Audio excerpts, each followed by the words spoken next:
Yeah, so what it would look like is being able to highlight the positive aspects of what people from the different communities are doing. You're not trying to preference anybody in a process. What you're trying to show is how helping those people can bring better results.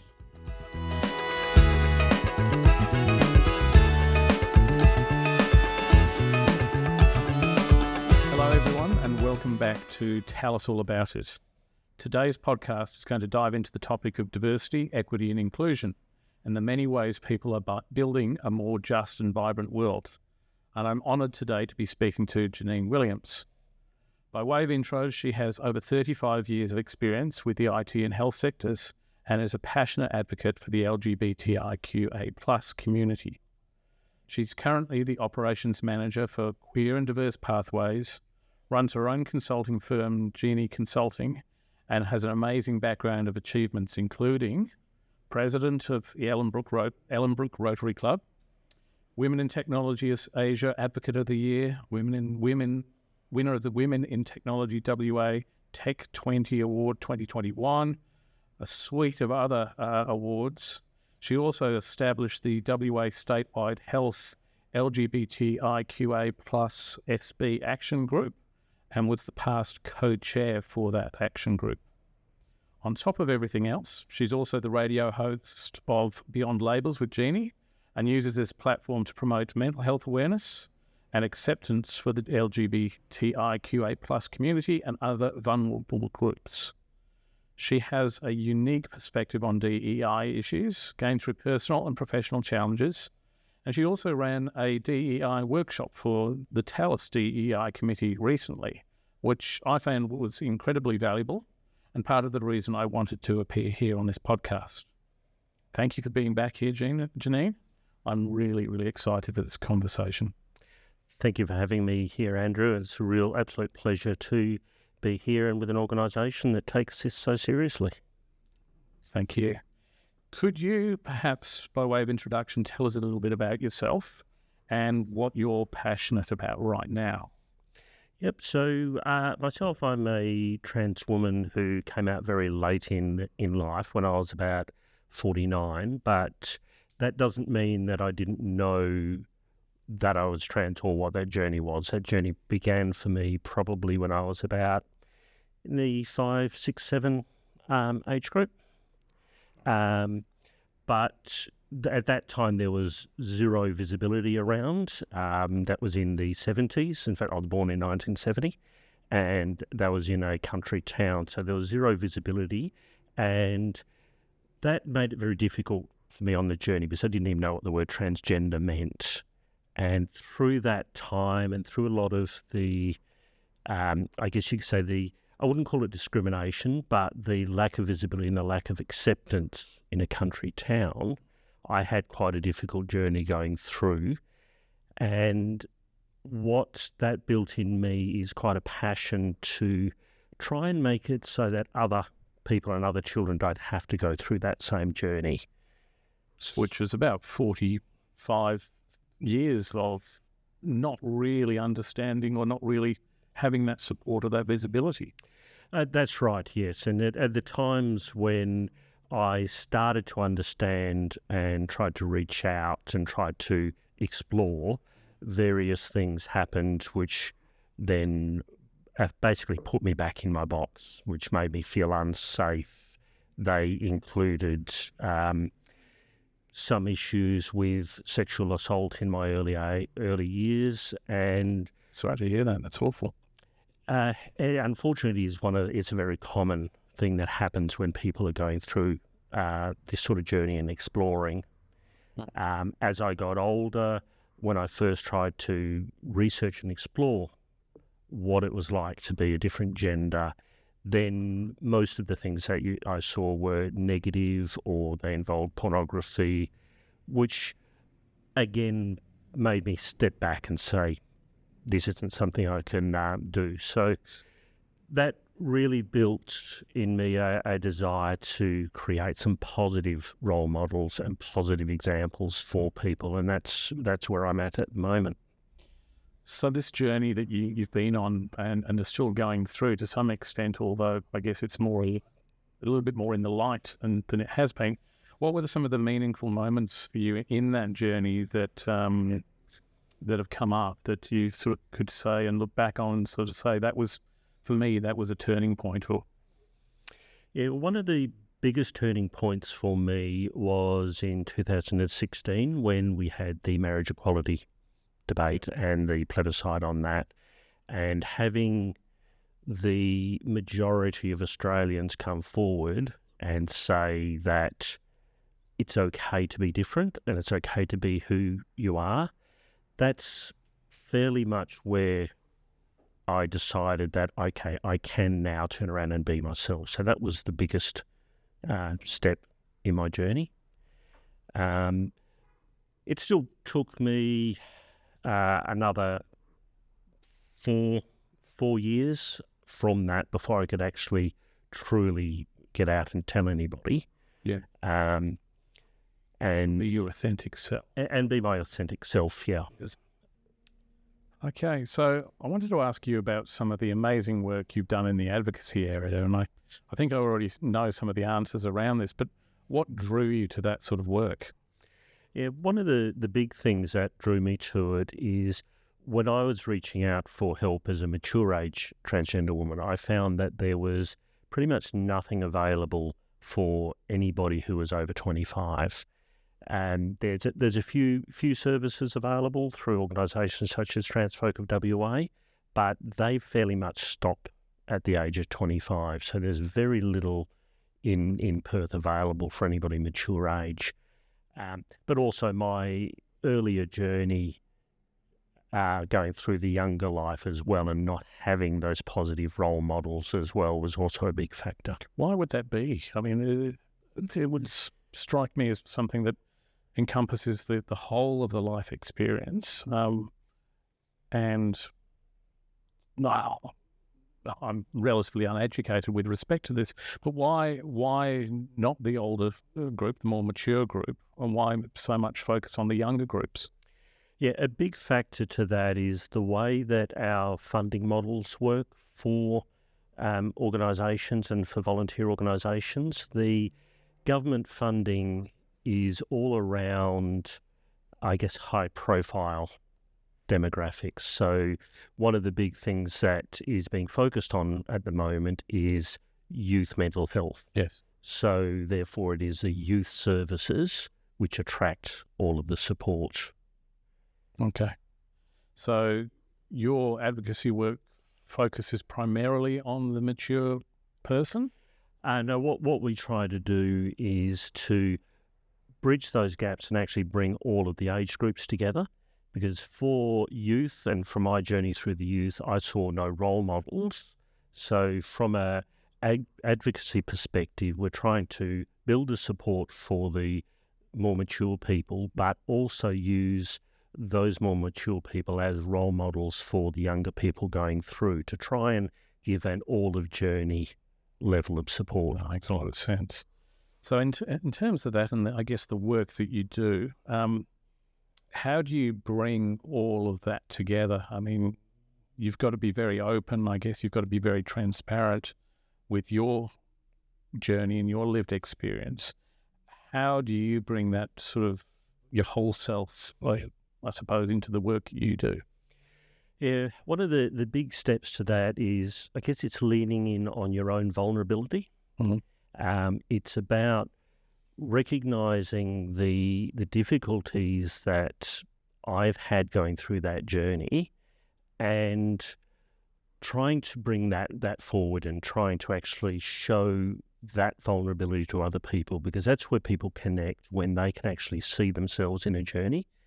It can be quite a difficult process because you are using your own vulnerabilities to go through, and it's not something that is really for everybody. But I guess a lot of people who start this journey get a real sense of conviction, and that helps step and take those more challenging aspects, because you just really don't want other people to have to go live through that same thing yourself. Have you borrowed from I guess, the stigma and the issues that the homosexual community went through, and how they managed their journeys, and how they, I guess, came out into the light and were a lot more transparent and open. Have you borrowed from that process, or is it different for the trans community? I think a lot of those, particularly that earlier level from the homosexual community going through, one of the things we do need to remember, if we look back, that there were actually a lot of transgender people going through in that level itself. So that was actually quite a shared journey.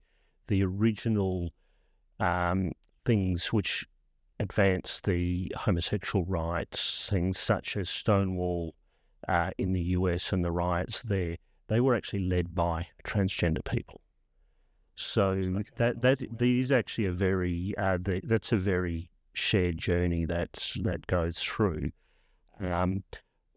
But for myself, I haven't really connected with that journey very much, because that was a very much a protest style approach. I personally have taken a different approach to that, where I've tried to do a role model style approach. And some of that was because of, during my journey, the early parts of my journey, I hid everything and was very much in the closet. So that disconnected me from that level a bit, to be honest. So you've almost had to find your own way through it, rather than and develop your own techniques and approach, rather than borrowing from anything else that's happened before. That's right, yeah, because I've tried to develop a less confrontational approach to some of that more, or the older style approach that was done through gay rights. Yeah. So this is probably going to get into some of the misconceptions or misunderstanding that I have, but what are the common misconceptions that you think people have about trans women, or just the general trans community in its own right? Is there anything that stands out for you that people are still getting wrong or still don't understand? Yeah, the biggest one in that is people's assumption that we have just one day decided that we are going to be another gender. For people generally, it's very hard to understand a concept of gender. Yes. Most people, if you ask somebody who is a straight cis person, what's it like to be male or what's it like to be female, most people can't actually answer that. Because it's just how you feel, it's how you are. It's a level of comfort, isn't it? I mean, I'm comfortable in this cisgender body that I have, whereas I would imagine that you wouldn't have that same level of comfort that I do. Yeah. Earlier on. Yeah, and that's really the strange part, because when I grew up, I actually did have that comfort in myself. Okay. It took me so long to understand, because I didn't feel different to everybody else. What I did and the way I felt natural to me. I liked the feminine things. I liked cooking. I liked sewing. I didn't like the masculine things, but to me at that young age, it still felt normal to me. It's not until society starts pushing on you the gender stereotypes that you start to feel uncomfortable in yourself. So for me, it is different for everybody. Everybody's journey is different. So it becomes a very binary view, as opposed to the much broader view that you take. Is that? Yeah, it's something. It's one of the things I always struggle to explain to somebody, because I thought it was just me. Yeah, it is very difficult to explain, and that's why there is such a divide. That's why it's so difficult for people to actually understand what it's like to be transgender. It's something which slowly grows on you, and you start to feel less and less comfortable with the way that you are. And for me, not understanding the terminology, that affected my journey a lot as well.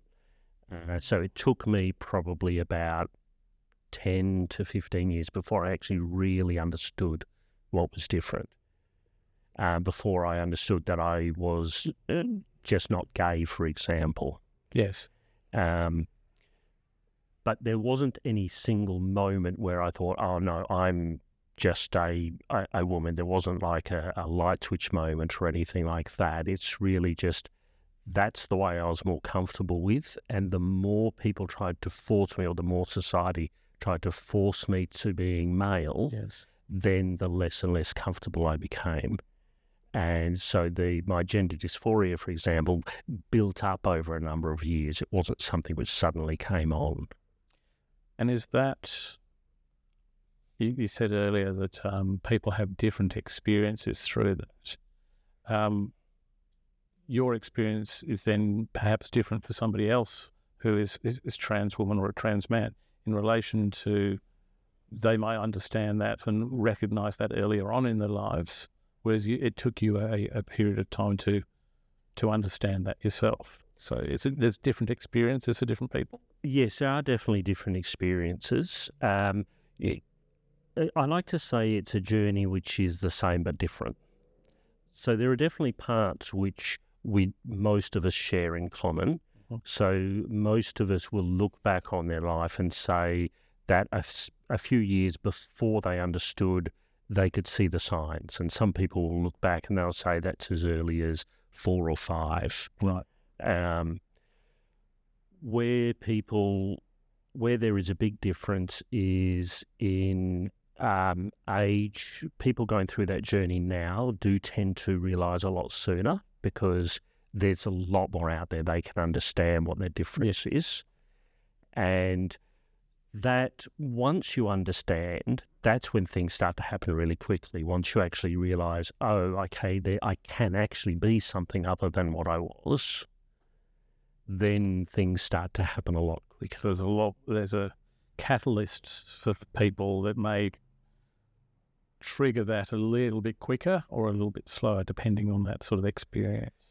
That's right, yeah. Okay. Very interesting, very interesting. Coming back to those misconceptions, I guess, how do we as a community build better understanding when I guess there's a whole suite of misconceptions. How do we as a community build better understanding for the trans community, and particularly in relation to, I guess, inclusive environments for yourself, for other members of the trans community, when we're still struggling around the broader definitions of what gender is?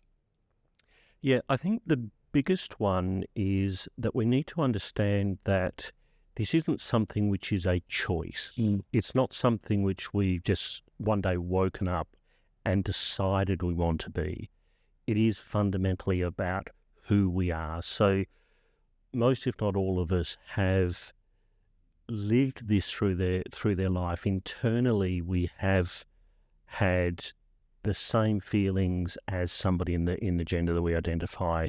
A lot of people will say that a transgender woman is really a man, and whilst physically that may have been the case, mentally we have never actually been in that situation. We haven't had the desires, or the masculine desires, or the masculine drives.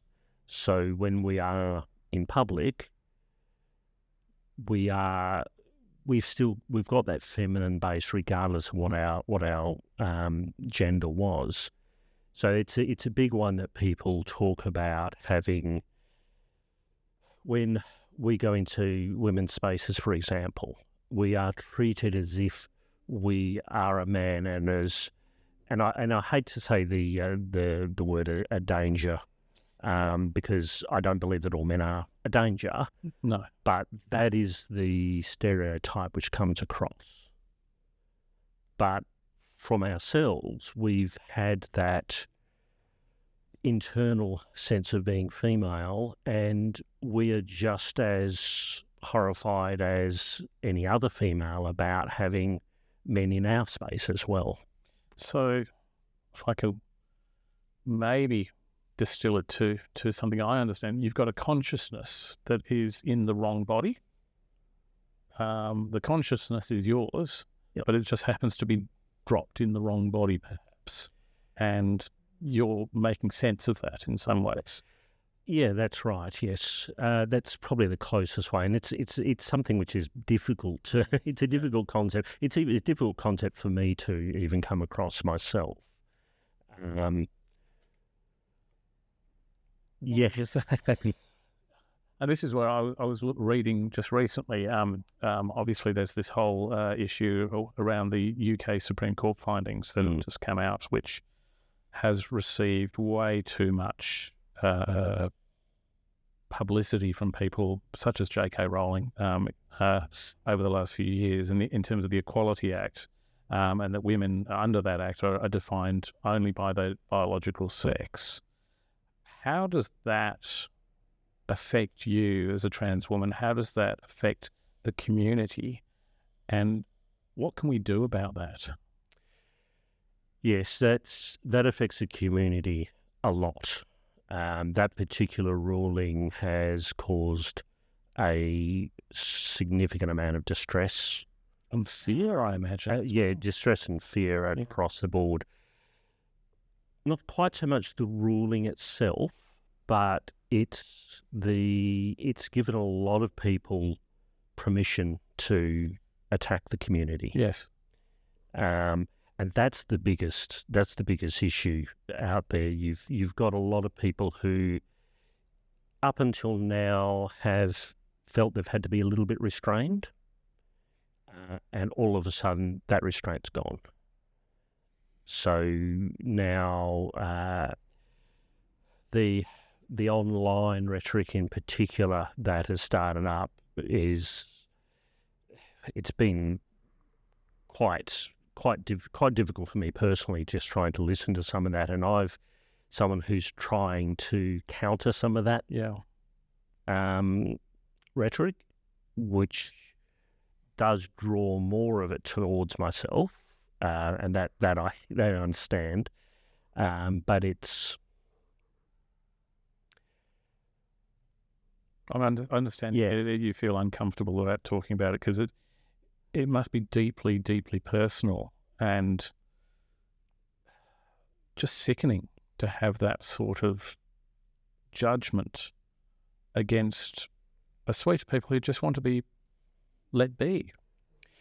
Yeah, and that's really it. That is what we want. We just want to be let be. Yeah. We want to be able to go about our daily lives peacefully, quietly, not having to defend ourselves every time we go into a situation or into a place. But one of the biggest things in that rhetoric is the people who are basically saying that we are pretending to be who we are.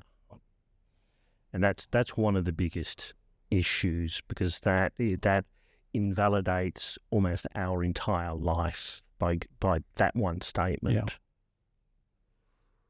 I mean, there are people out there who are challenging it. And you look at, there are celebrities who are obviously challenging that. Tilda Swinton is out there challenging it. David Tennant is a huge advocate for trans rights. And, I mean, he brought it back to sort of Thatcher's Section 28 law in 1988, which was the prohibition for local authorities to promote homosexuality, and said, this feels, Billy Bragg calls it the new battleground, trans rights. Do you think it's there? Do you think it is that sort of seriousness that we as a community and as a society need to do better? I believe it absolutely is. One of the things we've got to realise is that there are actually a lot more people who support transgender rights and people to be who they are.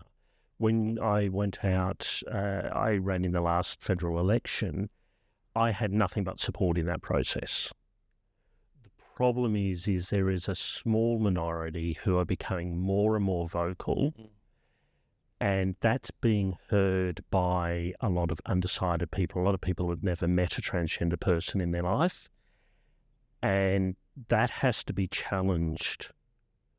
Because if the only thing those people hear, if they've never met a transgender person and the only thing that they hear is that level of hatred, then they're going to start believing that. People attack what they don't understand, or will be critical or angry about what they don't understand. That's right, and that's why that's where this battleground is been. And when people, particularly people like David Tennant, who stand up and say positive things and use their position to highlight the positive things, yes, that's what we really need to hear. Because people who've never met a transgender person, they need to be able to see that balanced view, so that they can. I mean, everybody has a right to their own opinion. Absolutely, yes. But if you only ever hear one side of that, then your opinion is going to be tainted. I was asking you before, just offline, around the Pedro Pascal Protect the Dolls movement, which I'm not sure how aware of that you are, but his sister, Lux, is transgender, and he was seen wearing a Protect the Dolls T-shirt, which is, from what I understand, a term, the dolls is a term for transgender people, and he wants to support that. Is that the right way, or is that one way, do you think, of going about supporting the community and wearing those sort of logos, a bit like the Choose Life logo that Wham had back in the day? You and I are old enough to remember that. Or are there other ways of dealing with things? Is that just a quaint throwaway line? I think there's a lot of tools in that toolbox, and that's definitely a valid tool and a valid approach. Yep. That visibility to see that, okay, there are high-profile people in particular who support this, and there are a lot of people out on the streets who support. That is an important step. Yeah.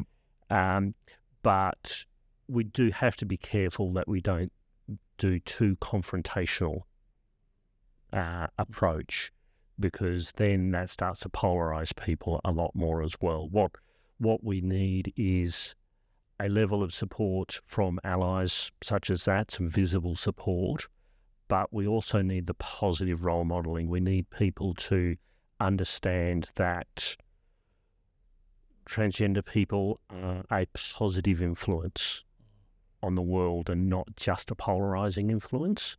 So I think it needs a bit of a both, so that yes, that's needed, but it can't be the only thing, and it can't be too visible so that it drowns everything else out. So with respect to where we are as a society, you've got the UK issues, you've got, I don't know where Australia is going with that, but what gives you hope for the future right now? What are the things that you would say are positive and that you can really look to in terms of moving forward as an individual or as a community? Yep. One of the big positive things that's coming out at the moment, whilst what's happened in the UK has thrown a lot of negativity, it has also brought a lot of people out as allies. Online, I'm seeing a lot of people standing up and challenging those perceptions, which is a good thing. Yeah. But we now need to take that extra step further. We need to turn those challenging into actually positive movements. Okay, so really harnessing that upswing or that drive to support into something that is tangible. That's right, and that has to be tangible for the entire community.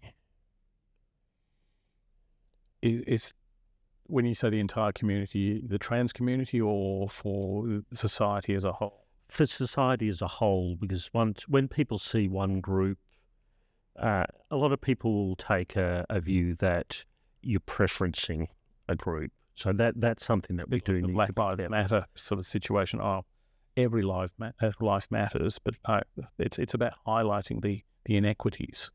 That's right. Yeah, it's about highlighting the inequities, showing the positives, and the positives in this particular case are a lot about helping build tolerance in general. So for the trans community, but also for all communities, really. So if we looked at TALUS as a community, if you were going to design the perfect inclusive business like TALUS, what would it look like? What would it feel like to you?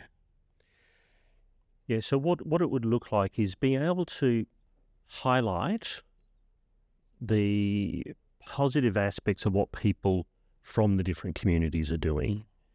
So you want to show positive role models, as opposed to creating, trying to get the words, you're not trying to preference anybody in a process.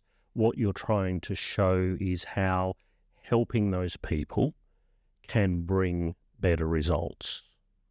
Okay. So by removing barriers as opposed to giving somebody their own elevator, for example.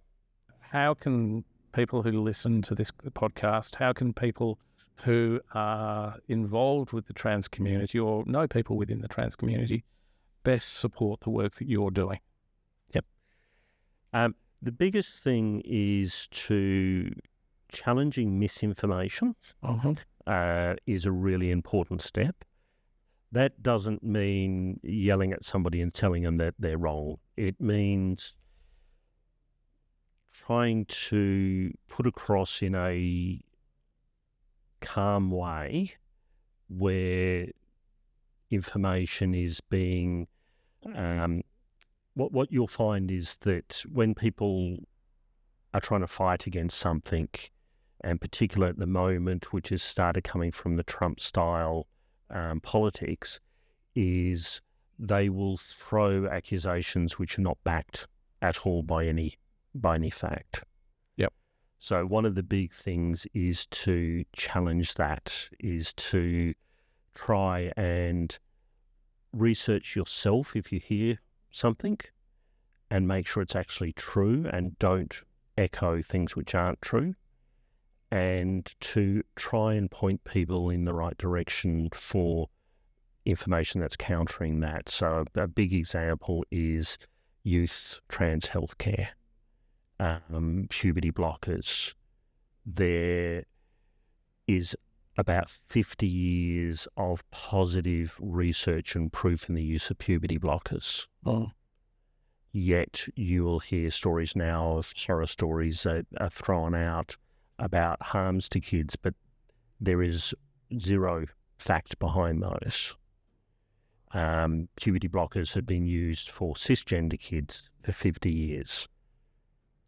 All of a sudden you have people saying that is harming transgender kids. And it comes back to your point around only hearing one side of the argument, perhaps the angry, uneducated, I can use that word, side of the argument that people will then just rely on as for their perspective and their points of view, rather than understanding the broader discussion.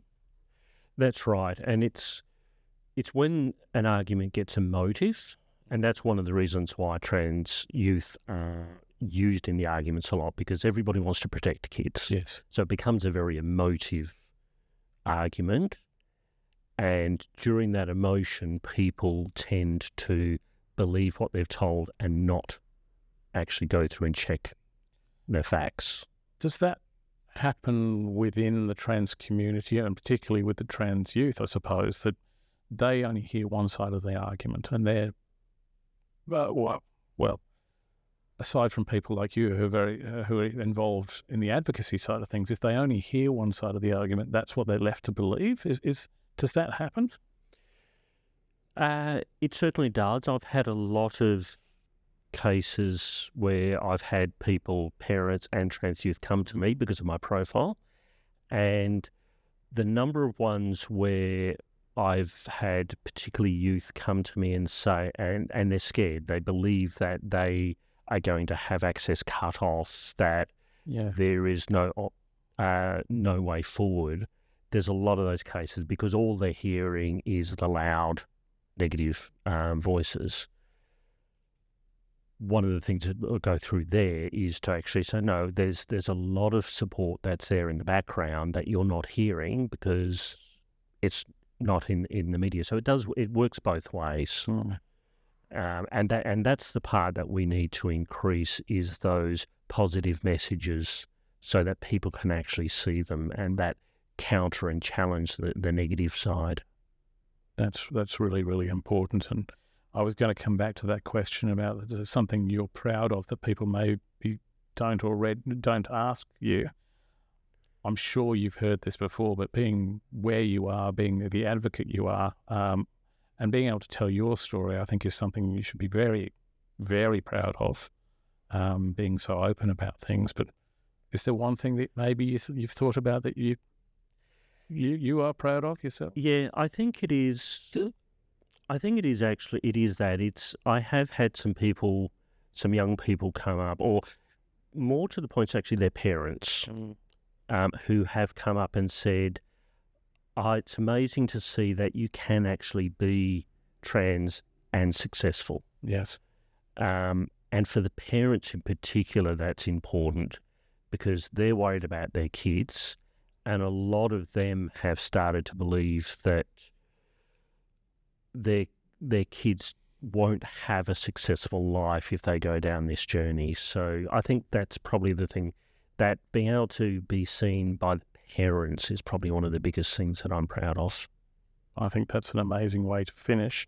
It's a huge story, and I'm sure there's bits and pieces that we didn't cover through that process. Is there anything that you would like to share on anything that we didn't cover? I think the biggest thing is that we all need to build up a little bit more tolerance, and this is not just in the trans side, but we need to build up a bit more tolerance on other people's views. We need to think a little bit more when we hear something, challenge, is that actually true? Is that my emotions, or more importantly, somebody else's emotions trying to overrule my better judgment? So it's building up that bit of a tolerance, question things that you've heard, and form your own opinion. Don't let other people form it for you. And as consultants at Talus, that's what we live and breathe. That's bread and butter work for us every single day. And if I think we can apply that to the way we live our lives, it's the society would be a far better place to live. Look, that's been a really amazing conversation from my perspective. I think I could be here all day talking about this and improving my knowledge about the trans community. And I just really want to say I'm very humbled for you to be here, and thank you for your time. Thank you for being transparent and open, and thank you for your honesty. It's very much appreciated. Oh, thank you, Andrew. And it's really important to do things like this and to be able to broaden people's perspectives. Thank you. Thank